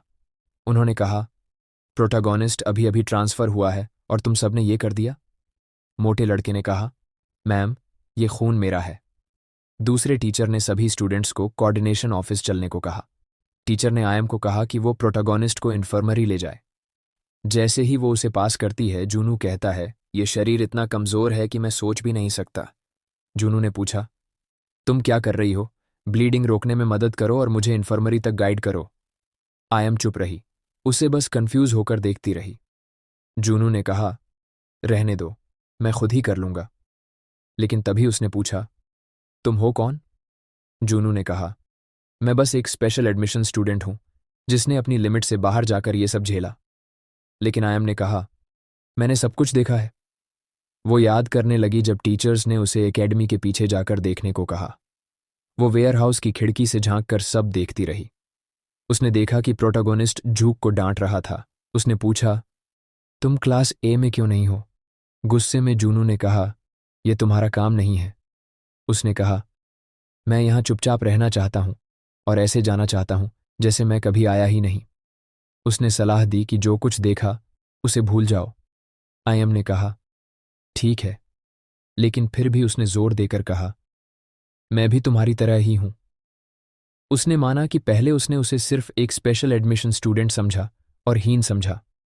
आयम ने अपनी गलती मानी और उससे माफी मांगी कि उसने उसके बारे में ऐसी बातें कही थीं। और प्रोटैगोनिस्ट आखिरकार मान जाता है और कहता है, ठीक है, मुझे गाइड कर दो। लेकिन तभी लड़की अपनी मदद मांगती है। वो कहती है कि उसके लिए स्टूडेंट काउंसिल में मेंबर बनना बहुत जरूरी है। लड़की समझाती है कि काउंसिल में एंट्री के लिए एक गारंटर चाहिए, खासकर उसके जैसे किसी को जिसके पास कोई बड़ी अचीवमेंट नहीं है। जूनू समझ जाता है और पूछता है, क्या लोग अपने कंपटीशन को खत्म करने के लिए गारंटर के पीछे पड़ते हैं? लड़की कंफर्म करती है और कहती है, इसीलिए मैं किसी को ढूंढ नहीं पा रही। फिर वो उससे रिक्वेस्ट करती है कि वो उसका गारंटर बन जाए, लेकिन जूनू तुरंत मना कर देता है और कहता है कि वो पहले ही अपने प्लान्स में बिजी है। लड़की कहती है, मैं तुम्हें कुछ भी देने को तैयार हूं। लेकिन लड़का कहता है, ये कोई ऐसा काम नहीं है जो तुम कर सको। फिर वो कहता है कि वो इन्फर्मरी जा रहा है। लड़की पूछती है, क्या तुम ये नहीं जानना चाहते कि एकेडमी कैसे काम करती है, मनी मैटर्स कैसे होते हैं, या फिर मैं तुम्हें यून से मिलवा सकती हूं? प्रोटोगोनिस्ट सवाल करता है, क्या तुम सच में ऐसा कर सकती हो जबकि तुम्हें एकेडमी से निकाला जा चुका है? शर्मिंदा होकर लड़की कहती है, ऐसा बिल्कुल भी नहीं है। लड़की साफ तौर पर सिचुएशन से असहज लग रही थी। आखुन कहती है कि उसकी बहन स्टूडेंट काउंसिल की मेंबर है, या यूं कहो कि अगर वो खुद काउंसिल की मेंबर बन गई तो दोनों अपने आप करीब आ जाएंगे।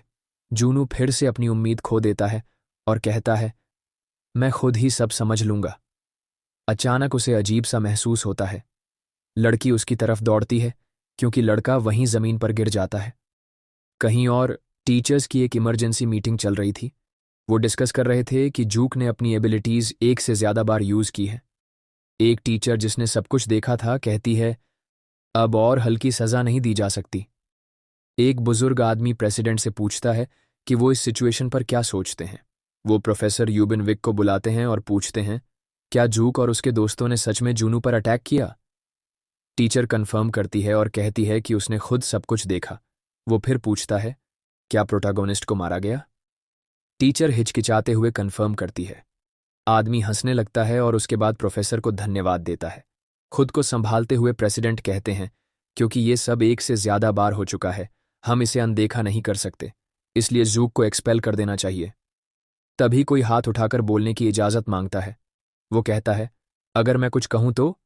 टीचर कहता है, ऐसे एक गलती के लिए किसी स्टूडेंट को एक्सपेल करना सख्त सजा होगी। प्रिंसिपल कहता है, ऐसा क्यों सोचते हो?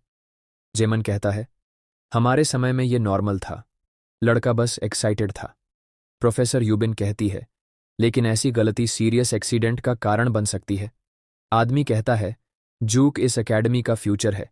एक टीचर को उसकी पोटेंशियल को एक गलती की वजह से डिमिनिश नहीं करना चाहिए। फिर वो कहता है, लड़के ने स्कूल ग्राउंड्स पर अपनी एबिलिटीज का गलत इस्तेमाल किया है, इसलिए वो सजेस्ट करता है कि जूक को 1 हफ्ते की सजा मिले। प्रेसिडेंट कहते हैं कि वो सोचेंगे और बाद में सबको अपने फैसले की जानकारी देंगे। मीटिंग खत्म करते हुए वो उठ खड़े होते हैं और कहते हैं कि आज के लिए मीटिंग एडजर्न्ड है। सब लोग रूम से बाहर जाने लगते हैं। रूम के अंदर ही जुम्मन एक स्माइल के साथ अपना फोन उठाता है। वो कॉल करता है और दूसरी तरफ मिनिस्टर मीटिंग के नतीजे का इंतजार कर रहा होता है। जुम्मन उसे बताता है कि मीटिंग खत्म हो गई है और ऐसा लगता है कि सारा मामला सस्पेंशन से सुलझ जाएगा। वो ये भी याद दिलाता है कि महीने के अंत में इवैल्यूएशन होने वाला है और कहता है कि उन्होंने उसे ठीक से हैंडल कर लिया। उधर प्रोटैगोनिस्ट सोच रहा है कि 3 दिन हो गए और उसने अभी तक यून को देखा भी नहीं है। वो सोचता है कि उसकी क्लास में तो बस टैलेंटलेस लूजर्स हैं और इसी वजह से ई क्लास में हंटिंग के बारे में कुछ भी नहीं सिखाया जाता। वो मानसिक रूप से सोचता है कि यहाँ स्टैंड आउट करना बिल्कुल भी वर्थ नहीं है। तभी अचानक कोई उसके सिर पर मारता है। वो ब्रैट्स फिर से आ गए हैं। वो पूछते हैं, तुम्हें हमारे खाने को गर्म करने के लिए नहीं कहा था ब्रेक टाइम में? एक दूसरा लड़का कहता है, क्या तुम चाहते हो कि हम भूख से मर जाएं? तीसरा कहता है, चलो इसे थोड़ा कॉमन सेंस सिखाते हैं। प्रोटैगोनिस्ट गुस्से में सोचता है कि वो इनका एरेंड बॉय कब से बन गया। मोटा लड़का कहता है कि तुम्हें कोई शर्म नहीं है और फिर उसे उनके साथ चलने का ऑर्डर देता है। तीनों रूम से बाहर निकल जाते हैं और थोड़ी देर बाद प्रोटैगोनिस्ट उनके पीछे पीछे कॉरिडोर में चलता है। कॉरिडोर में हर कोई उन्हें देखकर हैरान रह जाता है। प्रोटैगोनिस्ट उन्हें रोककर कहता है, ये सब हर्ट करता है। वो लोग झुककर माफी मांगते हैं और घबराकर कहते हैं कि वो तो बस इमोशंस में बह गए थे। प्रोटैगोनिस्ट उनसे पूछता है, जो मैंने तुमसे पता लगाने को कहा था वो किया?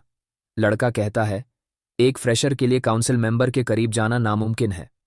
प्रोटैगोनिस्ट थोड़ा डरावने अंदाज में पूछता है, मतलब तुमने कुछ भी नहीं पता किया? मोटा लड़का कहता है, एक बात पता चली है, यून के पास स्कूल में सिर्फ एक दोस्त है, काउंसिल का एक और मेंबर, जांग यान। प्रोटैगोनिस्ट को लगता है कि यही एक काम की जानकारी है। वो पूछता है, तो ये लड़का अभी कहाँ है? लड़का थोड़ा घबराकर बताता है कि जांग यान भी ज्यादा स्कूल नहीं आता। ये सुनकर प्रोटागोनिस्ट थककर कहता है कि उसे इन ब्रैट्स पर भरोसा नहीं करना चाहिए था। वो उन्हें वहां से चले जाने का ऑर्डर देता है। कॉरिडोर में खड़ा वो अपने सिर को खुजाता है और किसी हल की तलाश में रहता है। तभी अकुन पीछे से आकर कहती है, मैंने पहले ही कहा था कि ये काम नहीं करेगा।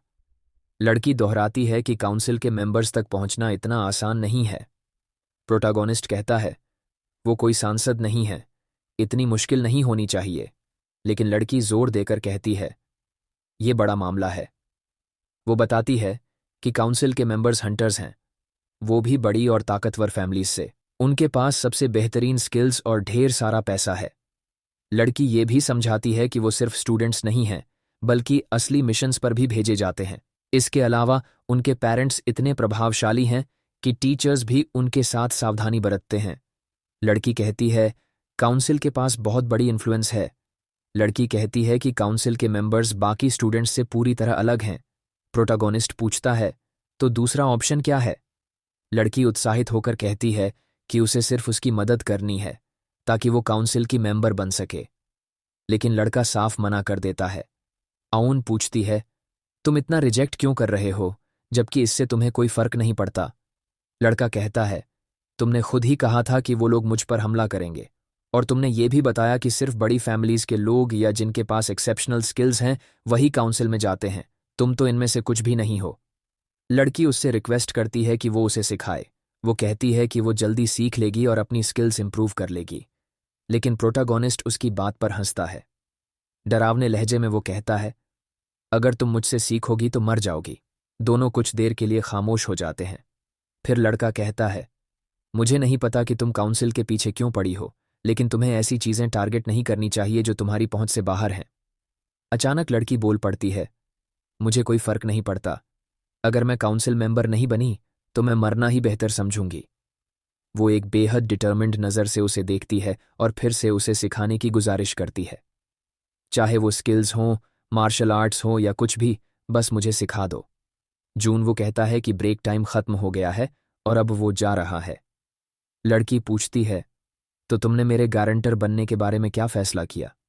प्रोटागोनिस्ट उसके साहस को देखकर अंदर से थोड़ा खुश महसूस करता है। वो मानता है कि उसने ऐसे आइज बहुत समय से नहीं देखे। वो सोचता है कि शायद लड़की सच में इंटरेस्टिंग हो। कुछ देर बाद क्लास 1E में टीचर स्टूडेंट्स को आज के अच्छे काम के लिए बधाई दे रही होती है। वो पूछती है, क्या सबको पता है कि इस हफ्ते मंथली इवॉल्यूएशन होने वाली है? यूबेन उन्हें बताती है कि ये सिर्फ मंथली टेस्ट है, लेकिन फिर भी लास्ट मंथ के स्कोर अच्छे नहीं थे, इसलिए ज़्यादा मेहनत करनी होगी। वो सब्जेक्ट्स के बारे में समझा ही रही होती है कि जुम्मन क्लास में आकर बीच में बात काट देता है। जुम्मन कहता है, मैं यहाँ कुछ चेंजेस के बारे में बताने आया हूँ।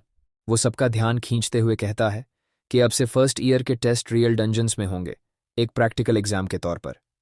ज़्यादातर स्टूडेंट्स ये सुनकर डर जाते हैं। टीचर बेहद गुस्से में आ जाती है और चिल्लाने लगती है, लेकिन जुम्मन उसे शांत रहने के लिए कहता है। टीचर कहती है, ये पूरी तरह से अब्सर्ड है कि मेरे स्टूडेंट्स को प्रैक्टिकल एग्जाम देना पड़ेगा। प्रोफेसर पूछता है, क्या इसका मतलब ये है कि तुम्हारे स्टूडेंट्स ऐसा नहीं कर सकते? वो कहता है, हंटर एकेडमी से क्या उम्मीद करते हैं? कम से कम स्टूडेंट्स को बेसिक क्वालिफिकेशंस के साथ तो ग्रेजुएट होना चाहिए। प्रोटोगोनिस्ट सोचता है कि इन बच्चों को अपनी स्किल्स इस्तेमाल करना तो दूर, हंटिंग के बेसिक्स भी नहीं सिखाए गए हैं। वो प्रोफेसर को देखकर समझ जाता है कि इस फैसले के पीछे ज़रूर कोई हिडन एजेंडा है। जुम्मन कहता है कि जो स्टूडेंट्स कॉन्फिडेंट नहीं हैं वो इस एग्ज़ाम से बाहर हो सकते हैं और रिमीडियल क्लासेस ले सकते हैं, जिससे उनकी प्रोग्रेस पर असर नहीं पड़ेगा। लेकिन वो ये भी जोड़ता है कि स्पेशल एडमिशन वाले स्टूडेंट्स ऐसा नहीं कर सकते। अगर उन्होंने ऐसा किया तो उन्हें निकाल दिया जाएगा। जुम्मन के जाते ही टीचर कहती है कि वो खुद इस इवॉल्यूएशन को एडमिनिस्टर करेंगी और स्टूडेंट्स उनसे मदद मांग सकते हैं।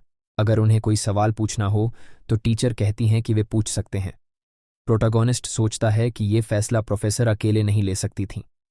ज़रूर कोई ऐसा व्यक्ति है जिसके पास इतना पावर है कि वह सिस्टम को बदल सके। अकेडमी के प्रेसिडेंट के ऑफिस में वॉइक कहता है कि यह फैसला कोरिया के सबजुगेशन कैबिनेट के मिनिस्टर ने लिया था। प्रोटागोनिस्ट कहता है कि ऐसा लगता है कि अब वह मिनिस्टर की ब्लैकलिस्ट पर आ गया है, खासकर जुआक के साथ हुए इंसिडेंट के बाद। उसका सबॉर्डिनेट इस सब के लिए माफ़ी मांगता है। प्रेसिडेंट कहता है कि उनकी स्कूल के साथ पुरानी पार्टनरशिप है और मिनिस्टर इस फील्ड में बहुत प्रभावशाली हैं। प्रेसिडेंट अपनी शिकायतें जारी रखता है लेकिन प्रोटैगोनिस्ट उसे रोकते हुए कहता है, मैं यहां तुम्हारी शिकायतें सुनने नहीं आया हूं। प्रेसिडेंट पूछता है, अब तुम क्या करने वाले हो? प्रोटैगोनिस्ट जवाब देता है, मैं एग्जाम दूंगा। आखिरकार अभी तक मैं यूएन से नहीं मिल पाया हूं। वह अपने सबॉर्डिनेट से पूछता है, क्या तुम्हारे पास कोई हथियार है? प्रोटैगोनिस्ट कहता है, डंजन में बिना हथियार के नहीं जाया जा सकता। कोई भी हथियार चलेगा। लेकिन वॉइक कहता है कि उसके पास कुछ भी नहीं है। यह सुनकर प्रोटैगोनिस्ट थोड़ा क्यूरियस और कंफ्यूज हो जाता है। प्रोटैगोनिस्ट उसका हाथ पकड़कर पूछता है, क्या तुम अपने सीनियर से झूठ बोलने की कोशिश कर रहे हो? वो आदमी की अंगूठी की तरफ इशारा करते हुए पूछता है, ये क्या है? प्रेसिडेंट उसे देखकर चौंक जाता है। वो एक प्रोटैगोनिस्ट की ही आइटम थी, नकल रिंग। प्रेसिडेंट अंगूठी हाथ में लेते हुए कहता है कि वो शायद उसे आदतन इस्तेमाल करता रहा और भूल गया कि ये उसकी नहीं है। वो याद करता है कि वे दोनों कैसे पहली बार मिले थे।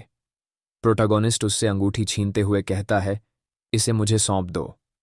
प्रेसिडेंट उदास नजरों से देखता है जबकि प्रोटैगोनिस्ट अंगूठी को पकड़ता है। उसका सबॉर्डिनेट पूछता है, क्या तुम वाकई श्योर हो? लेकिन प्रोटैगोनिस्ट कहता है, चूंकि ये लो लेवल डंजन है, ये काफी होगा। जैसे ही जानू कमरे से बाहर निकलने लगता है, वॉइक उसे रोकता है। वो कहता है, यहां ज्यादा बार मत आया करो। लेकिन लड़का पलटकर जवाब देता है, फिर तुम मुझे बार बार आने की वजह मत दो। जमन हमेशा की तरह हॉलवे से गुजर रहा होता है। अचानक वो एक कमरे के सामने रुकता है और दरवाजे पर दस्तक देता है। दरवाजा खोलकर वो अंदर देखता है और जो कुछ देखता है उससे थोड़ा चौंक जाता है। उसके सामने यून कंप्यूटर पर काम कर रही थी और प्रोफेसर ने उससे पूछा कि वह पहली बार स्कूल में क्या कर रही है।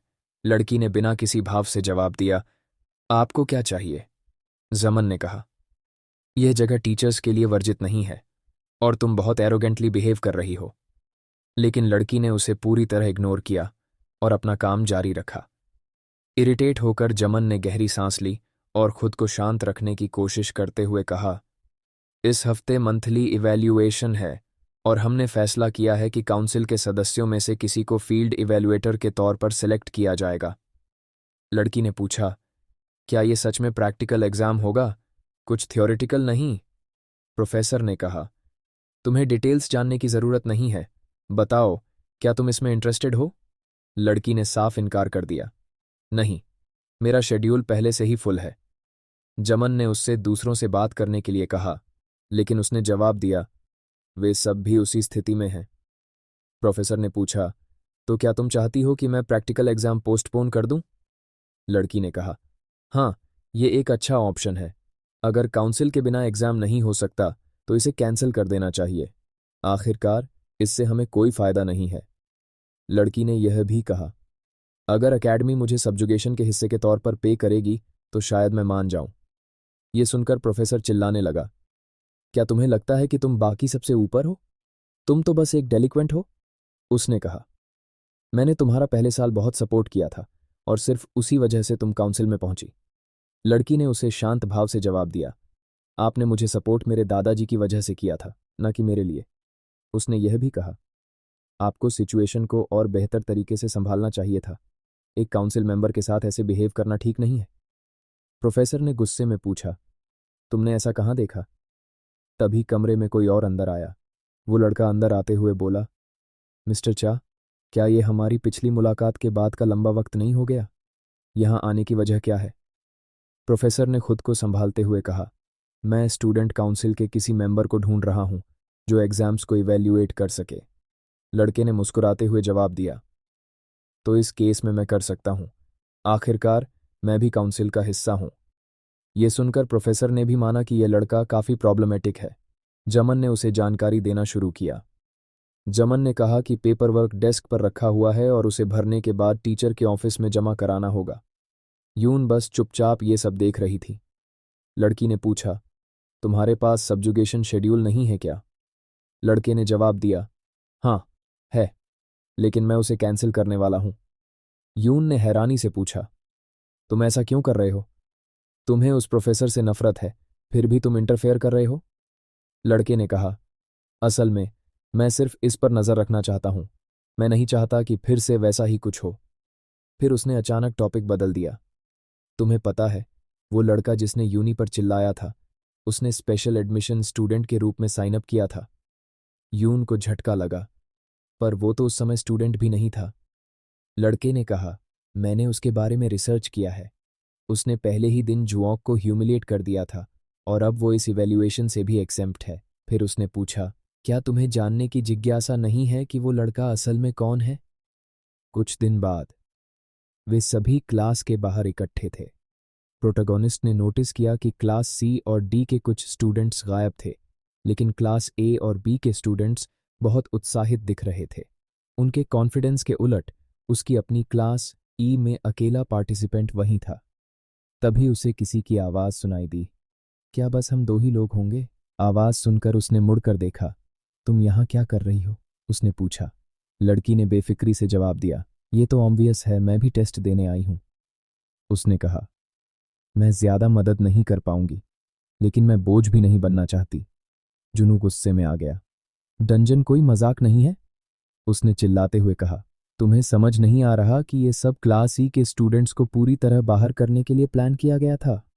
लड़की ने फिर वही बात दोहराई। मुझे काउंसिल का मेंबर बनना ही है, चाहे इसकी कोई भी कीमत चुकानी पड़े। उसने आगे कहा, अगर मैं रेमेडियल क्लासेस लेती भी हूं तो भी मेरे ग्रेड्स इतने अच्छे नहीं होंगे। अगर मैंने ये एग्जाम छोड़ दिया तो मेरे पास कोई और रास्ता नहीं बचेगा।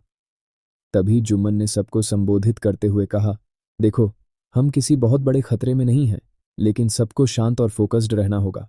उसने बताया कि टेस्ट एक मरीन लेवल डंजन या उससे नीचे के लेवल में होगा। हर ग्रुप में 8 लोग होंगे। उसने ये भी बताया कि टेस्ट क्लास ए से शुरू होगा, फिर बी और इसी क्रम में आगे बढ़ेगा। फिर जुम्मन ने इवैल्यूएशन के सुपरवाइजर का नाम लिया। इस बार जो student council member exam supervise करेगा वो कोई और नहीं बल्कि जंग यौन होगा। प्रोटैगनिस्ट ने जैसे ही ये नाम सुना उसे कुछ जाना पहचाना लगा। उसका दिमाग अचानक कई सवालों से भर गया। टीचर ने क्लास ई के स्टूडेंट्स को बुलाया और समझाया कि पार्टिसिपेंट्स की कमी के कारण उन्हें बाकी बचे हुए स्टूडेंट्स के साथ मर्ज किया जाएगा।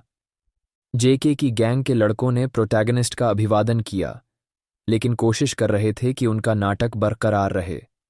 यहां तक कि एन भी कमेंट करती है, तुम लोगों की एक्टिंग तो दिन ब दिन और खराब होती जा रही है।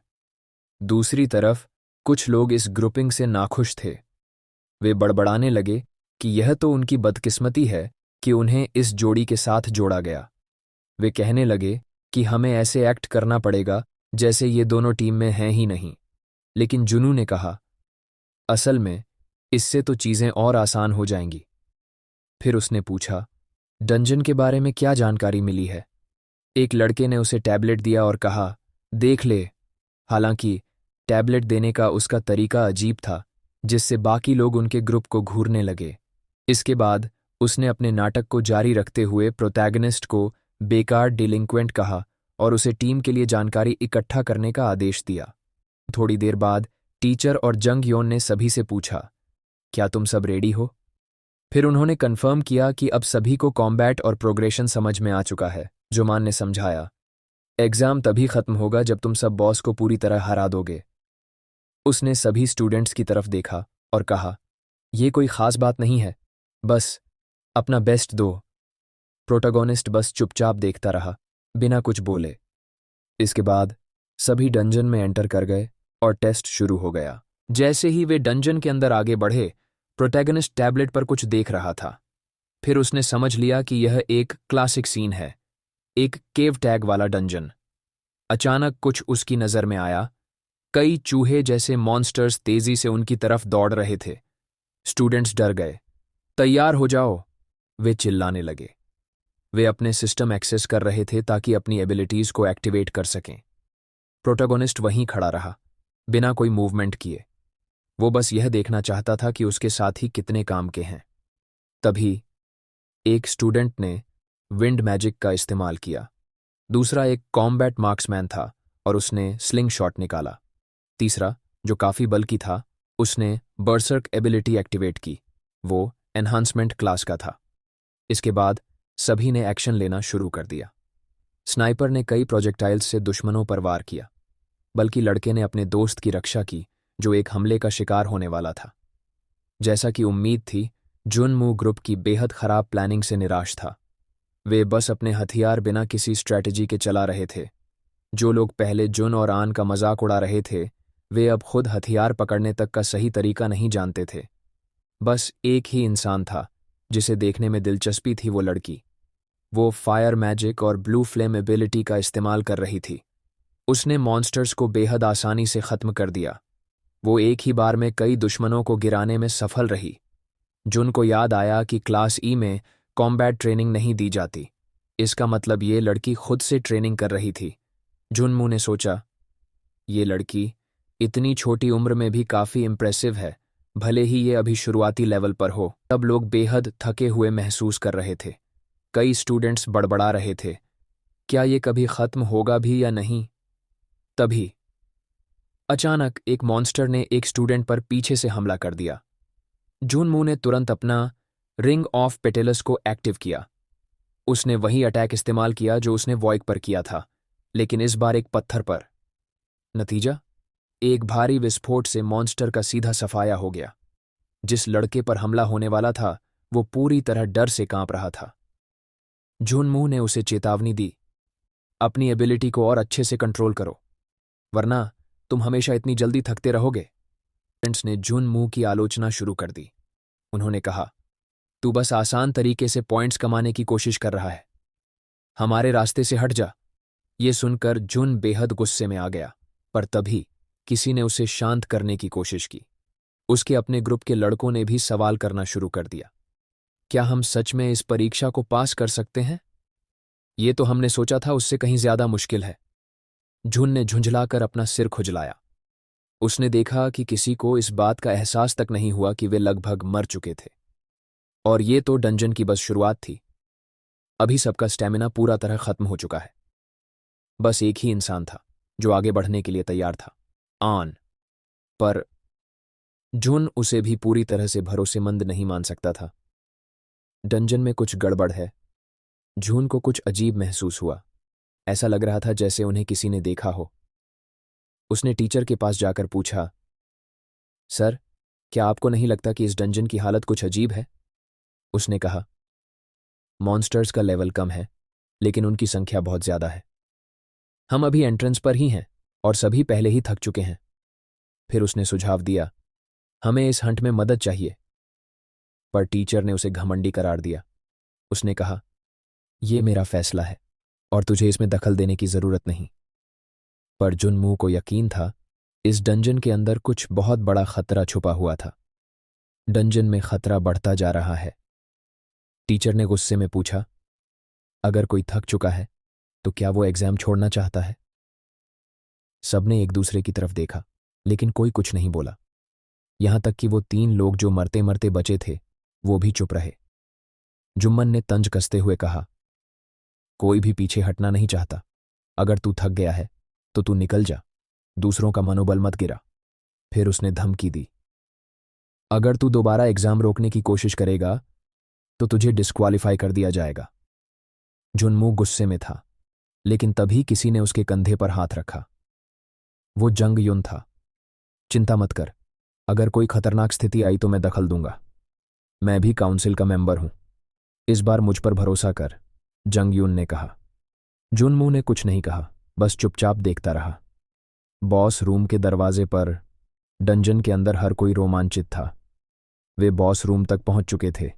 एक भारी भरकम दरवाजा उनके सामने था, लेकिन हर कोई थका हुआ और चुपचाप खड़ा था। जुनमू ने गहरी सांस ली। कुछ गड़बड़ होने वाली है, उसने मन में सोचा। मैं दरवाजा खोल रहा हूं, किसी को कोई ऐतराज? उसने पूछा। आन ने कहा, हम इसे साथ में खोलेंगे।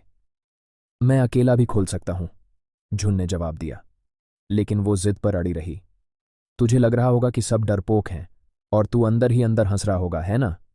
जुनमू ने बस गुस्से में बड़बड़ाया और दरवाजे की ओर बढ़ा। जैसे ही उन्होंने दरवाजा खोला, सामने का नजारा देखकर सबके होश उड़ गए। एक विशालकाय मॉन्स्टर मरा हुआ पड़ा था।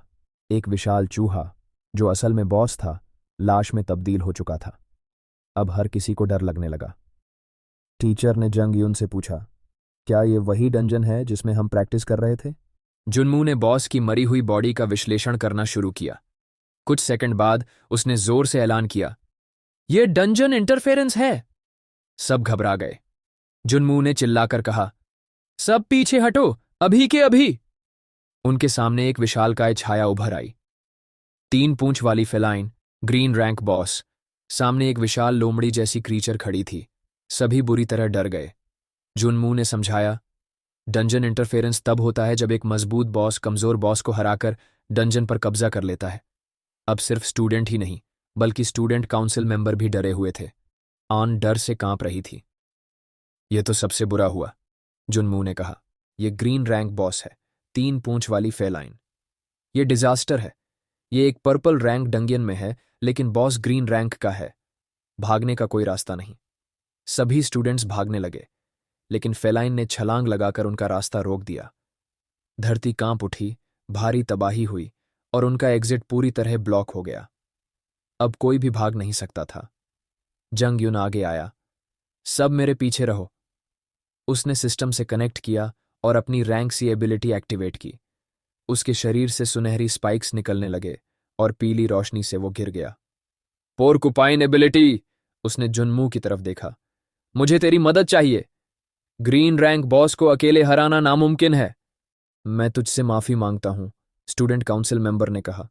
मैंने तेरी बहुत रिसर्च की है। तू इस एग्जाम में जजमेंट से छूट गया है।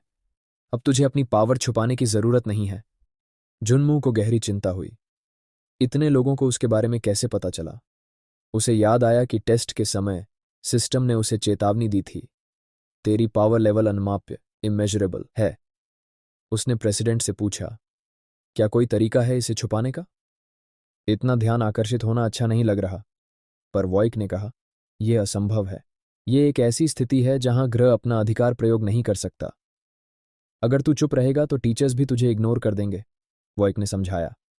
पर यह टास्क इतना जरूरी है कि इसे हल्के में नहीं लिया जा सकता। जुनमू गुस्से में बड़बड़ाया, मुझे पहले ही ज्यादा नरमी नहीं दिखानी चाहिए थी। शानू ने बात को नॉर्मल बनाने की कोशिश की।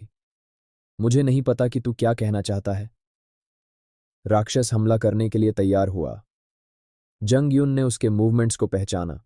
उसने अपने हाथ हिलाए और कई स्पाइक्स दानव की ओर फेंक दिए। घूम कर वार करो। स्पाइक्स मॉन्स्टर के कई हिस्सों पर लगीं, जिससे वह अस्थिर हो गया। स्टूडेंट्स को पहली बार जंग यून की ताकत का अंदाजा हुआ। कुछ लोग बोले, वो स्पेशल एडमिशन स्टूडेंट तो कुछ कर ही नहीं रहा। दूसरों ने कहा, सीनियर उसे बचाने की कोशिश कर रहा है। पर असल में जंग यून कुछ और ही सोच रहा था। यह लड़ाई इतनी आसान क्यों लग रही है? वह समझ नहीं पा रहा था कि उसे इतनी आसानी क्यों हो रही थी। ग्रीन रैंक मॉन्स्टर से इतनी सरल लड़ाई, जैसे कोई इसे मेरे लिए आसान बना रहा हो।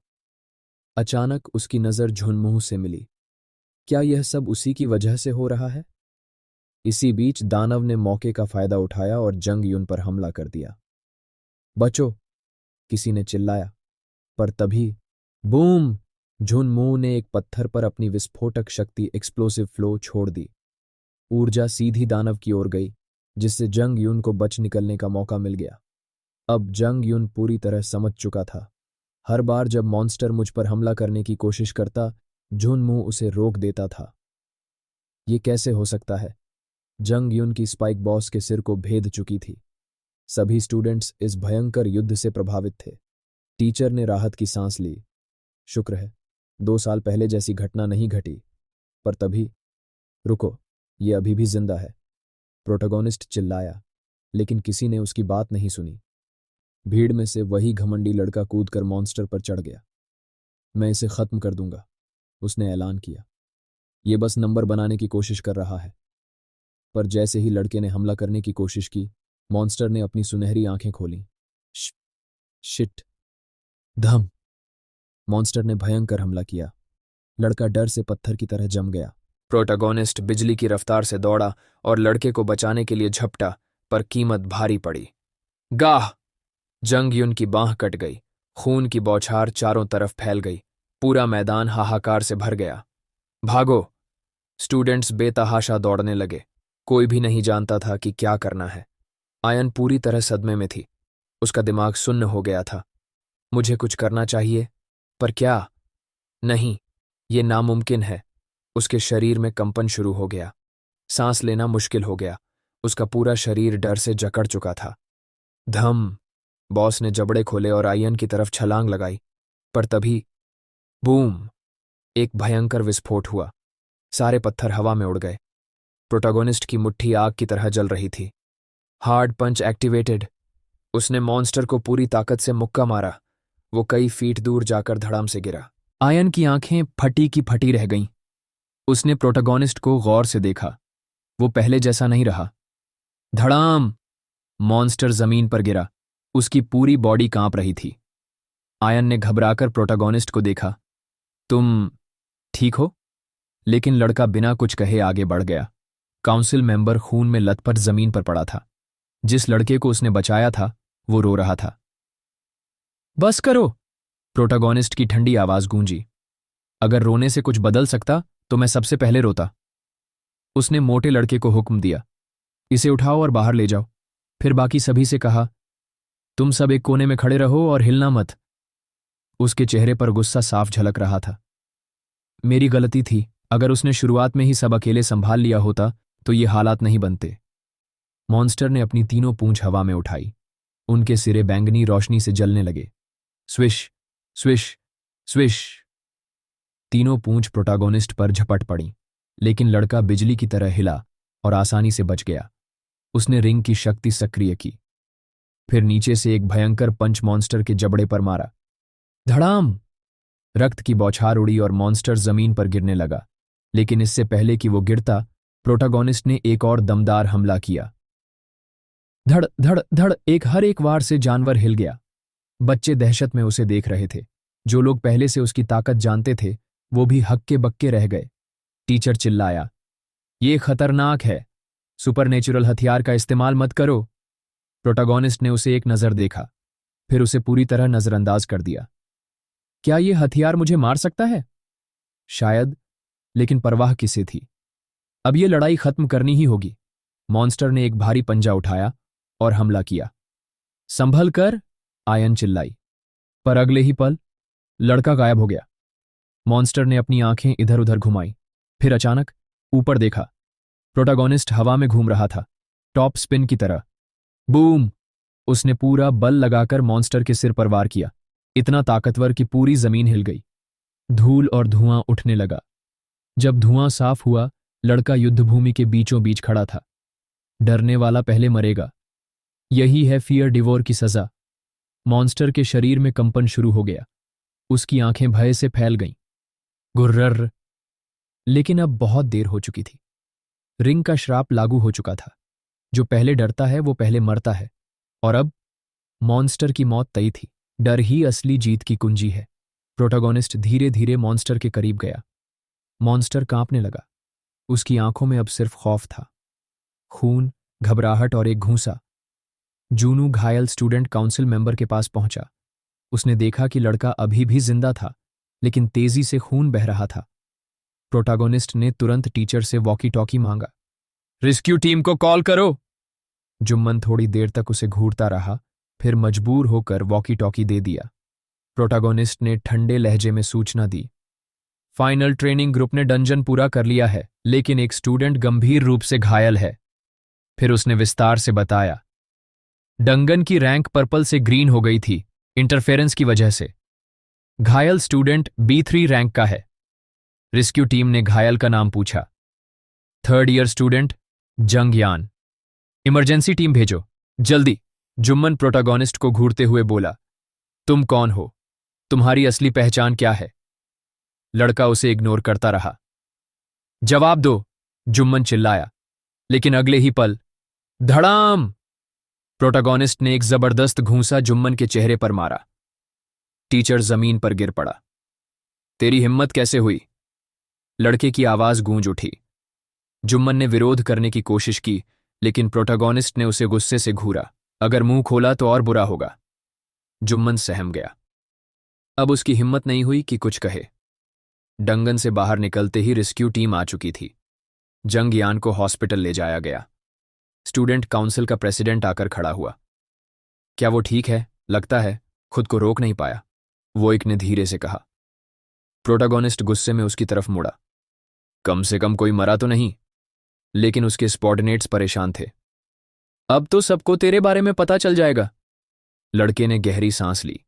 फिर वोइक की आंखों में झांककर बोला, एक टीचर ने अनप्रिपेयर्ड स्टूडेंट्स को डंगन में भेज दिया, सिर्फ इसलिए कि मुझे रास्ते से हटाया जा सके। वो एक सन्न रह गया। अगर ये दोबारा हुआ, लड़के ने ठंडे स्वर में कहा, तो मैं चुप नहीं बैठूंगा। फिर एक आखिरी चेतावनी दी, प्रेसिडेंट, मुझे मजबूर मत करना।